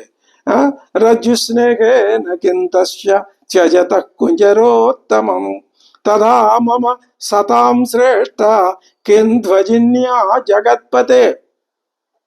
సత్పురుషుల్లో గొప్పవాడవైన ఓ మహారాజా, హే జగత్పతే, మమ కింధ్వజిన్య, ఈ సైన్యం నాకెందుకయ్యా? వీళ్ళు నన్ను ఏం చేస్తారు? వీళ్ళు మమ్మల్ని ఏమన్నా రక్షిస్తారా? ఎంత సైన్యం ఉంటే మాత్రం రావణాసురుడు సీతను అపహరించకుండా ఈ సైన్యం, ఈ పిచ్చివాళ్ళు వీళ్ళు ఏం చేయగలరు? ఏం రక్షించగలరు? సర్వాణ్యేవాను జానామి, అన్నింటినీ నేను విడిచిపోయా. అన్ని భరతుడికి ఇచ్చేయండి, ఆయనకు కావాలి. చీరాన్యేవానయంతుమే, మొట్టమొదటిసారి శ్రీరామచంద్రుడి ముఖత ఆ చీరవాసములు నారబట్టలనే మాట వచ్చింది. ఇంకేముంది? అమ్మవారికి కైకమ్మవారికి బ్రహ్మాండమైన దాని ఏమంటారు ఆధారం. ఇప్పటిదాకా ఆవిడ ఆ డోలాయమాన స్థితిలో ఏమిట్రా, ఏం చేయాలి, ఈయన ఇలా అంటున్నాడు, ఈయన ఇలా అంటున్నాడు, నా పరిస్థితి ఇలా ఉంది అని నిజంగా ఎంతటి అవస్థ పడిందో, మానసిక వేదన పడిందో ఆ మహాతల్లి. ఒక లోకోత్తరమైన ఒక కావ్య ప్రయోజనమే ఆవిడ మీద ఆధారపడి ఉందే. అటువంటి సంక్లిష్టమైన పాత్ర నిర్వహించవలసి వచ్చిందే కైకమ్మ తల్లి. ఎంత బాధాకరమైన విషయం. మరి ఆవిడికి ఇప్పుడు ఒక మంచి బ్రహ్మాండమైనటువంటి అవకాశం వచ్చింది. ఏమంటున్నాడు స్వామివారు? నాకు సైన్యము వద్దు, ఇవి వద్దు, ధన ధాన్యాలు వద్దు, డబ్బు వద్దు, దశకం వద్దు, గుర్రాలు ఇవన్నీ చతురంగ బలాలు ఏం వద్దు, కానీ నారచీరలు తెప్పించు చాలు అన్నాడు. అనేసరికి ఇంకేం కావాలి తెలుసా? కనిత్ర పిటకే ఓ తవ్వుగోల. మరి అరణ్యాల్లో ఉండాలిగా, ఏదైనా తవ్వుకోవాలంటే తవ్వుగోల ఒకటి ఉండాలి, పీటకే చిన్న ముంతలు చౌభే సమానయత గచ్చత, నేను అడవికి వెళ్ళేటప్పుడు అవి తీసుకుని ఇస్తే నాకు 14 వనే వాసం వర్షాణి 14 వర్షాణి వనే వాసం కృత్వా వసతో మమ, నాకు ఇవి చాలు ఏమన్నాడు అన్నాడు శ్రీరాముడు. అప్పుడు వెంటనే మంచి అవకాశం దొరికింది కైకమ్మ తల్లికి. నిరపత్రప, ఆవిడ సిగ్గు ఎగ్గు మొత్తం లజ్జ భయం అన్ని విడిచిపెట్టి చక చక చక ఏం చేసింది, కైకేయి నారచీరలు పట్టుకొచ్చేసింది వెళ్ళి. ఇది చాలా ఆశ్చర్యకరమైన విషయం. అవి అక్కడే ఎలా లభ్యంగా ఉన్నాయి, అదే నాటకీయత, అంతే విధి, అదే అన్ని అంతా అలాగే జరుగుతాయి, దాన్ని ఏమీ చెప్పడానికి వీల్లేదు. ఇది ఇటువంటి ఆశ్చర్యకరమైన కొన్ని సన్నివేశాల్లో కొన్ని ఘట్టాలు జరుగుతూ ఉంటాయి. ఈ ఇవాళకి మనకు చలనచిత్రాల్లో ఇలాంటి విమర్శలు వింటూనే ఉంటాం. వీటిని మనం లెక్క చేయనక్కర్లేదు, వీటికి సమాధానం కూడా చెప్పనక్కర్లేదు. ఆవిడేం చేసింది అమ్మ కైకమ్మ తల్లి, నారచీరలు పట్టుకొచ్చేసి ఇచ్చి ధరించు అని ఒక ముక్క చెప్పేసింది శ్రీరాముడితో. సచీరే పురుషౌ వ్యాఘ్ర కైకేయ్యాహ ప్రతిగృహ్యతే, వాటిని ఆ నారచీరల్ని ప్రతిగృహ్య, ఈయన ఆనందం ప్రసాదం అమ్మ ఇవ్వు అని వాటిని తీసుకుని సూక్ష్మ వస్త్రం అవక్షిప్య, చీని చీనాంబరాలు ధరించి ఉన్నాడు నీలమేఘశ్యాముడు, మరి కోదండరాముడు, మరి సుందరాకారుడు, పురుష పుంసామోహన రూపాయ అజానుబాహుం అరవింద దళాయతేక్షం పీతాంబరం, అటువంటి మహానుభావుడు ఆ సన్న వస్త్రాల్ని సూక్ష్మ వస్త్రం అవక్షిప్య, వాటిని తీసేసి ఈ నారచీరలు కట్టేసుకున్నాడు, తాను ధరించాడు వాటిని.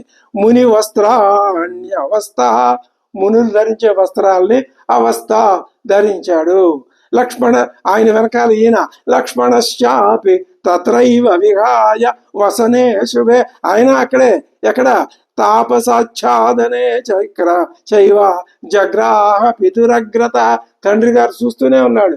ఆయన ఎదుటనే శ్రీ లక్ష్మణుడు కూడా ఆ నార వస్త్రాలు తనకు సరిపడ వస్త్రాలు తాను తీసుకుని ఈ చీని చీనాంబరాలు, ఈ విలువ కలిగినటువంటి రత్న సువర్ణమయమైనటువంటి ఆ వస్త్రాల్ని విడిచిపెట్టేసి ఇంకా సీతమ్మ కొరకు కూడా నారచీరలు తెచ్చారు. ఆ కైకమ్మే తీసుకొచ్చింది, తెచ్చారు. వాటిని చూసి ఆమె మొట్టమొదటి ఒకసారి భయపడిపోయింది. ఎలా భయపడిపోయింది అంటున్నాడు వాల్మీకి. వలలో పడిన లేడి వలను చూసి ఏ విధంగా కంగారు పడిపోతుందో అలాగా సీతమ్మ వారు ఆ నారచీరలను చూసి, ఆ గర్భ శ్రీమంతురాలు దేవమాయేవ నిర్మిత అమ్మవారికి నారచీరలు. సరే, ఆమె శ్రీరాముడితో కథన్ను చీరము బధ్నంతి మునయో వనవాసిన, ఏమయ్యా శ్రీరామచంద్ర, ఈ అడవుల్లో వాళ్ళు ఎలా కట్టుకుంటారయ్యా ఈ చీరలు, ఇవి ఎంతలా ఉన్నాయి, ఇంత మందంగా ఉన్నాయి, మరి ఇవి ధరిస్తే మనకు ఉంటాయా నిలుస్తాయా ఒంటి మీద, అబ్బో ఎలాగా వీటిని కట్టుకోవటం, ఇది అభ్యాసం లేకపోతే ఇలాంటివి కట్టుకోవటం కష్టం, వాళ్ళు ఎలా కట్టుకుంటున్నారంటావు అని ఆశ్చర్యంగా అడిగింది అమ్మవారు. కథన్ను చీరం భద్రంతి మునయో వనవాసిన ఇది హి అకుశలా సీత సాముమోహ ముహుర్ముహు, ఆవిడికి ఏమీ అర్థం కాల, మాటి మాటికి ముమోహ, ఆ అజ్ఞానంలో పడిపోయింది. ఇప్పుడు ఏం చేసింది వెంటనే, మరి ఏదో ఒకటి తాను కూడా కట్టుకోవాలిగా. కృత్వా కంఠేన ఏకం, ఈవిడికి రెండు ఇచ్చారు, అందులో ఒక వస్త్రం తీసి కంఠానికి ఇలా చుట్టేసుకుంది. ఈ రెండో వస్త్రం ఎలా ధరించాలో అర్థం కాల.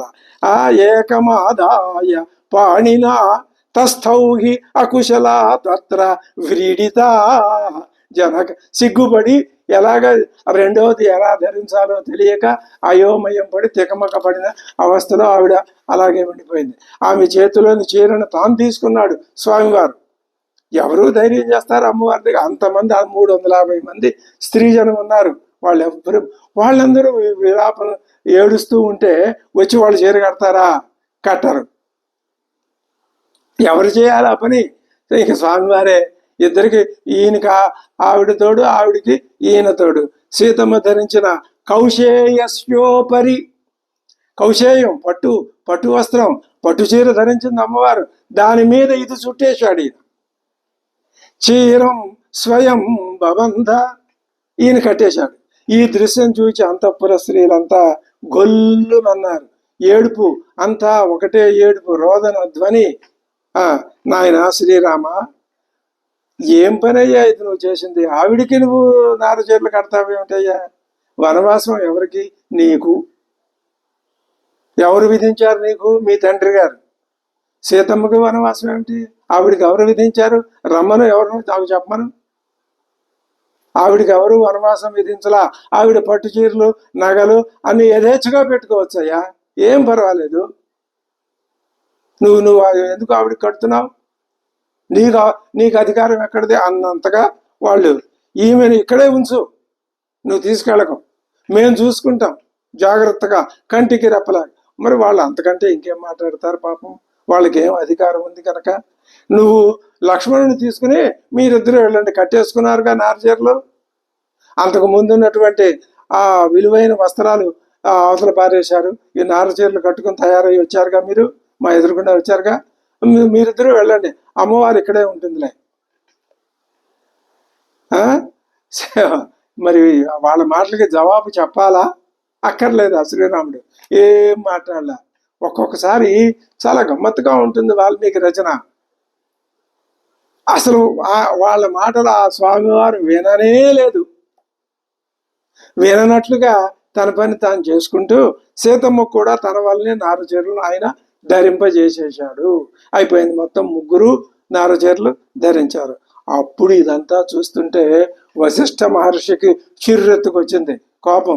ఇప్పుడు ఇది ఈయన మూడు, సుమంత్రుడు, వాడు సిద్ధార్థుడు, ఇప్పుడు వశిష్ఠ మహర్షి. ఈయనంటున్నాడు, ఆయన మాటలు, వాళ్ళిద్దరూ మాట్లాడిన మాటలు ఎలా ఉన్నాయో మనం చూసాం. ఇప్పుడు వశిష్ఠుడు ఎలా మాట్లాడతాడు, ఎలా సమర్థిస్తాడు? వశిష్ఠుడు బ్రహ్మవేత్త.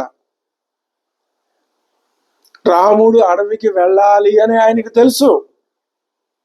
వెళ్ళవద్దు అంటాడా? నువ్వు వెళ్ళు అంటాడా? ఎలా మాట్లాడతాడు వశిష్ఠుడు? ఇది చాలా ధర్మ సంకటమైన పరిస్థితి.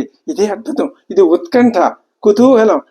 రామాయణం ఎంత నరాలు తెగిపోయే ఉత్కంఠని తీసుకొస్తుందో మనం ఈ సందర్భంలో చూస్తున్నాం, తెలుస్తుంది. అతి ప్రవృత్తే, హద్దు మీరి ప్రవర్తిస్తున్నావు అమ్మా కైకమ్మ. అతి ప్రవృత్తే, ఎంత కోపం వచ్చిందో చూడండి ఆయనకి వశిష్ఠ మహర్షి. అతి ప్రవృత్తే దుర్మేధే. ఈ దుర్మేధ అనే మాట ఇంతకు ముందు అహల్యాదేవి విషయంలో వాల్మీకి ప్రయోగించాడు. ఇక్కడ కైకమ్మ తల్లిని వశిష్ఠుడి చేత తిట్టింపజేస్తున్నాడు. దుర్మేధే, నీ బుద్ధి వక్ర బుద్ధి అయిపోయిందమ్మా. నీ మేధాశక్తి దుష్టత్వం వైపుకి,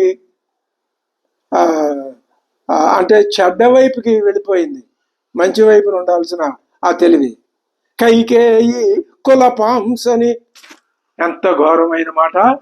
కులపాంసని ఎవరు ఎదురుకుండా? ఆవిడ యొక్క కట్టుకున్న భర్త ఎదురుకుండా కులపాంసని దుర్మేధే అతి ప్రవృత్తే. వశిష్ఠుని ఎంత మాట వచ్చిందండి. అది మరి ఇప్పుడు దీన్ని బట్టి మనం ఏం అర్థం చేసుకోవాలి? కైకమ్మదే తప్పు.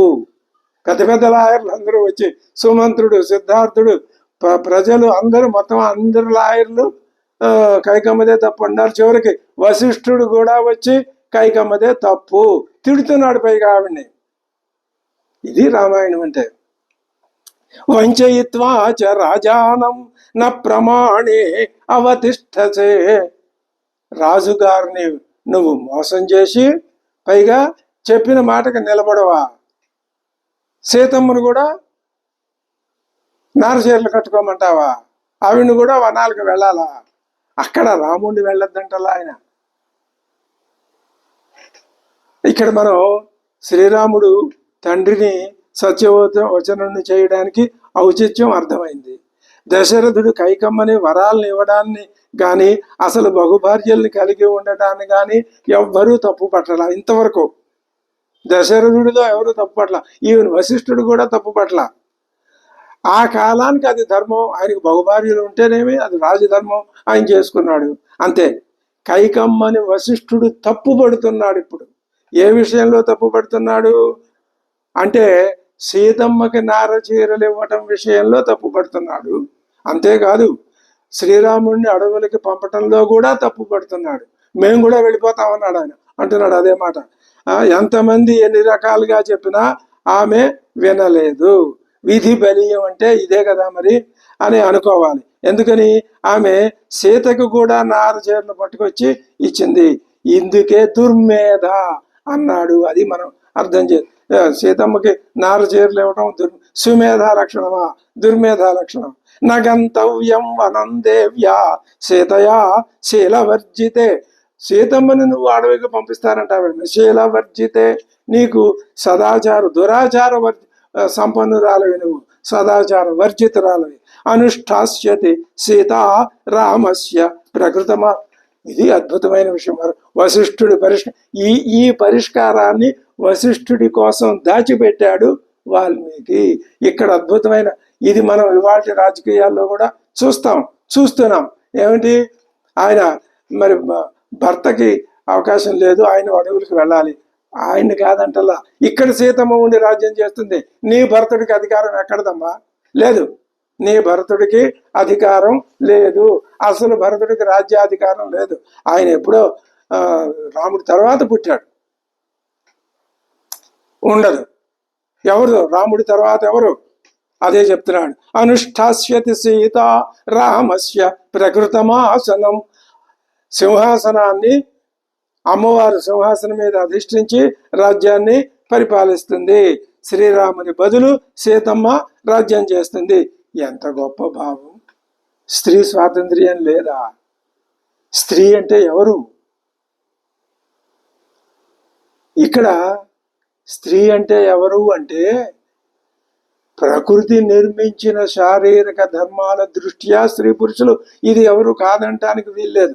కానీ స్త్రీత్వం పురుషత్వం అనేవి రెండు వేరుగా శరీర ధర్మాలను బట్టి ఉండొచ్చును, కానీ వేదాంత ధర్మం ఒకటే చెప్తోంది. వేదవేద్యే పరే పుంసి, పరమ పురుషుడు. ఆ పురుషుడిలో స్త్రీ ఉంది, ఆవిడే శక్తి. ఆ శక్తి వ్యక్తమైతే లోకం. ఈ లోకమే మళ్ళీ ఉపసంహరించబడితే శక్తి.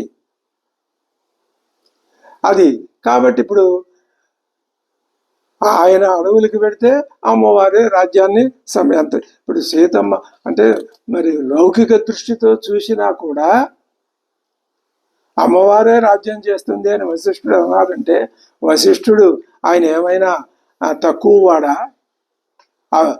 ఆధునిక భావాలు ఇంతకంటే ఏమైనా రామాయణ కాలం కంటే మించిపోయినాయా ఆధునిక భావాలు? ఏమీ మించకపోగా ఆ రామాయణ ధర్మాన్ని అటు ఇటు దాన్ని విమర్శల పాలు చేసి ఇష్టం వచ్చినట్టు విమర్శించుకుంటూ తమకి కావలసిన విధానంగా తాము మలుసుకొని ఇదే గొప్ప అని చెప్పుకునే దుస్థితికి వచ్చింది ఈనాటి సమాజం. ఆ దుస్థితినే అనుభవిస్తోంది. కాబట్టి రామాయణం యొక్క అధ్యయనం ఎంతమంది ఎంతగా చెయ్యగలిగితే, లోటు లేకుండా ఓపికతో చేయగలిగితే అది ప్రజాసేవ చేసినట్టు. అందుకనే అల్పజ్ఞుడు అయినా నాబోటి వాడు నలుగురికి విన్నవాళ్లే వింటారు, లేకపోతే ఏముంది, ఎవరు ఒకళ్ళు వింటే చాలదా? అందుకని ఈ రామాయణాన్ని శక్తి లేకపోయినా, అవగాహన సామర్థ్యం లేకపోయినా, ఈష సంస్కృత భాష మిడిమిడి జ్ఞానం వలన, ఆ రోజుల్లో గురువుల కటాక్షం వలన, ఆ భాషా ప్రవీణ చదువుకునే రోజుల్లో సంస్కృత భాష స్వల్ప పరిచయం ఉండటం వలన ఇవాళ రామాయణాన్ని చదివి నలుగురికి చెప్పగలిగినటువంటి స్థితి ఎందుకు అంటే సమాజం కోసమే. రామాయణ ధర్మాన్ని ఎవరికి వాళ్ళు యథాశక్తిగా నిలపాలి. నిలిపితేనే లోకానికి స్థితి.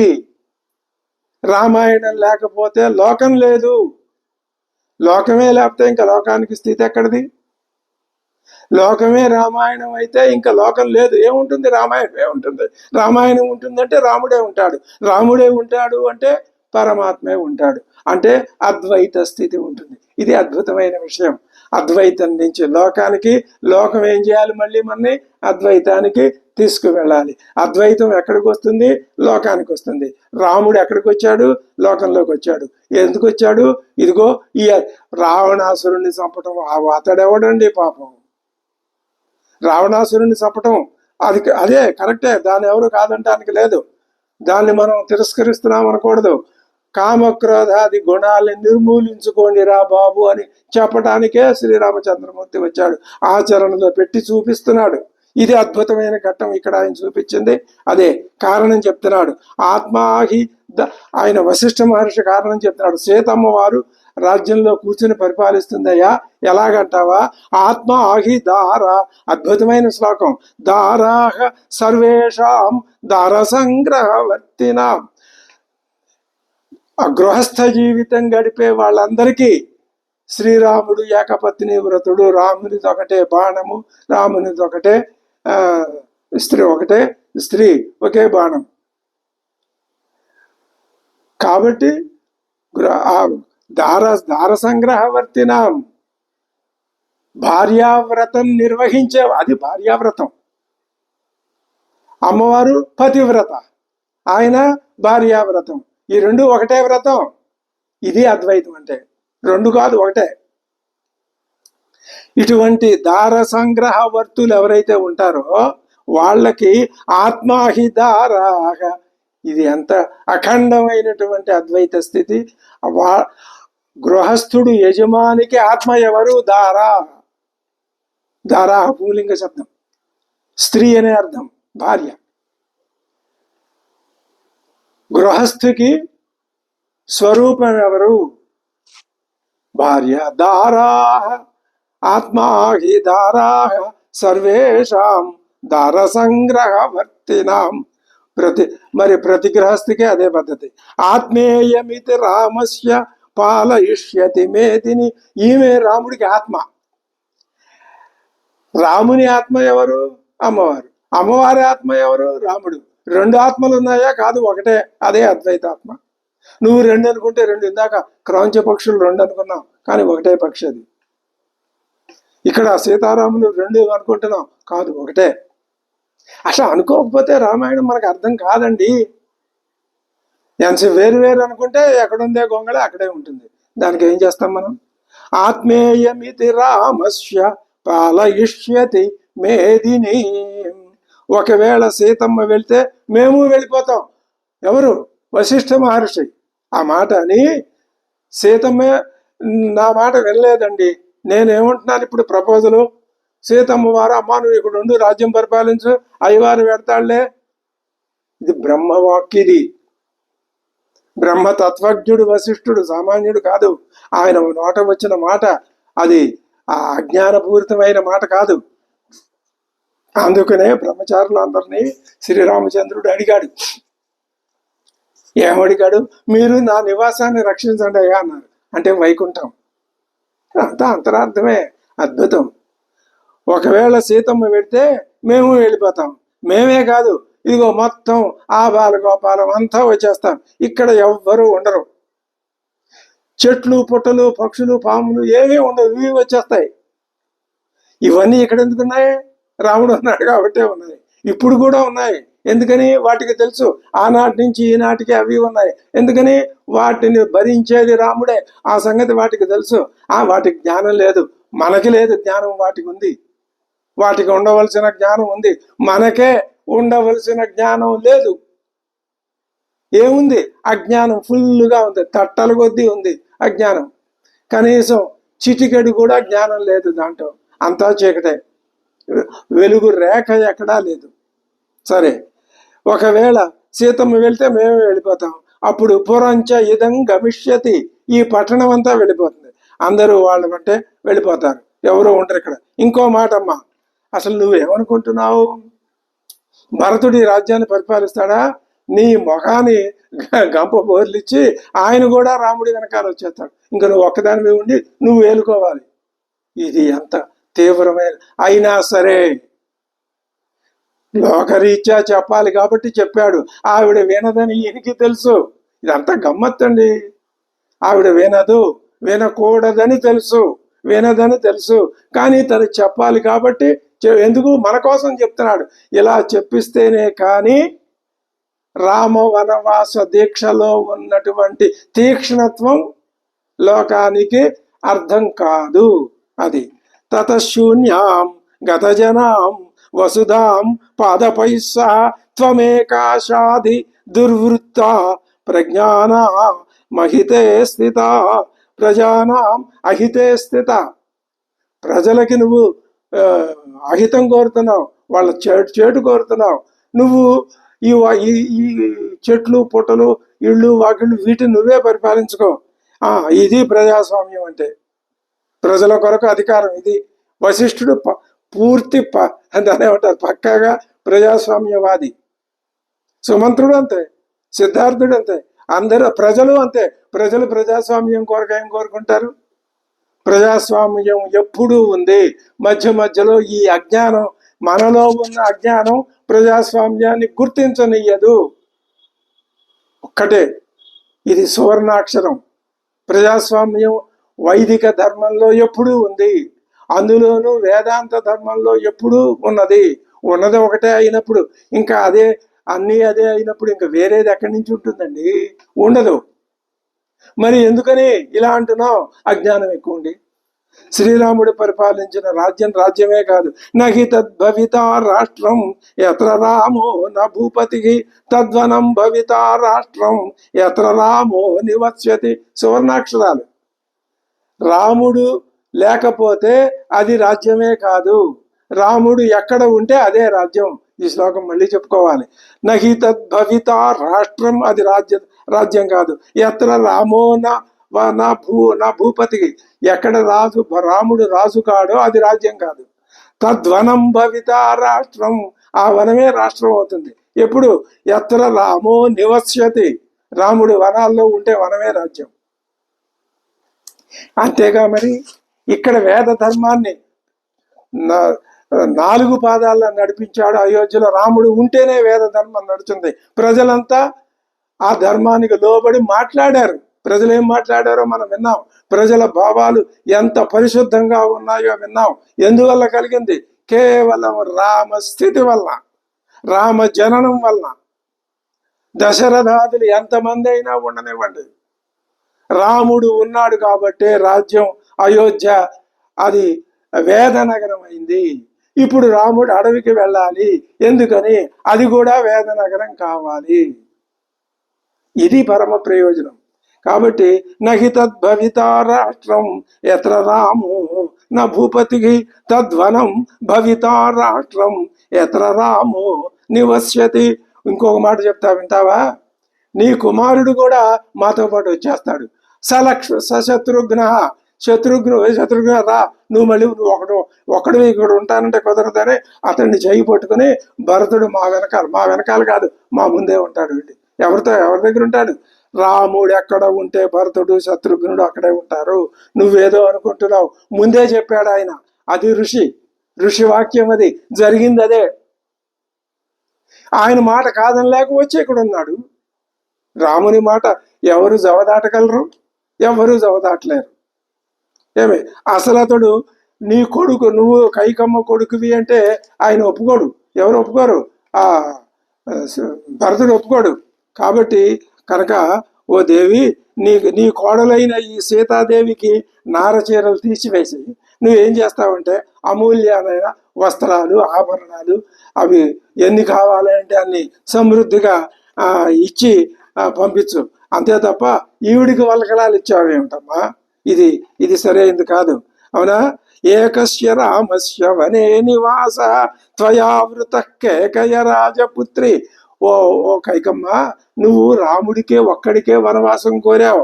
విభూషితేయం ప్రతికర్మ నిత్య వసత్వరణ్యే సగ రాఘవేణ విభూషిత సహవసతు రాఘవేణ. రాఘవుణ్ణి పంపద్దంటల్లా వశిష్ఠ మహర్షి. అది ఎంత ధర్మ సూక్ష్మం! మహానుభావులు, వేద స్వరూపులు, వేదజ్ఞులు, వేదమూర్తులు, వేద ధర్మ నిరతులు, వేద ధర్మ విధులు. వేదమే వశిష్ఠుడు, వశిష్ఠుడే వేదము. అంతే. యానైశ్చ ముఖ్యై పరిచారకైశ్చ సవసు సంవృత గచ్చతు రాజపుత్రి వస్త్రైశ్చ సర్వైః సహితైర్విధానైః నేయం వృత తే వర సంప్రదానే. అది సరిపోయింది. తస్మిన్ తథా జల్పతి విప్రముఖ్య. ఎన్ని మాటలు అని తథా జల్పతి విప్రముఖ్య. విప్రముఖ్యుడు ఎవరు? వశిష్ఠుడు ఇలా అంటూనే ఉన్నాడు పాపం. జల్పనం అంటే ఇది తర్వాత కాలాంతరంలో వాగుడు అనే అర్థం వచ్చిందేమో కానీ ఆయన వశిష్ఠ మహర్షి ఇలా మాట్లాడుతూ ఉండగానే గురౌ నృపస్య అప్రతిమ ప్రభావే నైవస్మసీత వినివృత్త భావ ప్రియస్య భర్తు ప్రతికార కామ. మరి సీతాదేవి మాత్రం వేషభూషణాల మీద ఆసక్తి చూపలేదు. చూపకుండా తనకు ప్రాణతుల్యుడైన శ్రీరాముడితో సమానంగా ఆవిడ కూడా నారచీరలే ధరించింది. ఇంతవరకు మనం 37 సర్గలు పూర్తి చేశాం. చూద్దాం తర్వాత సర్గ నుంచి కథ ఏ విధంగా, ఎంత రసరమ్యంగా, ఎంత ఆకర్షకంగా మనని కథ ముందుకు తీసుకెళ్తుందో చూద్దాం. స్వస్తి.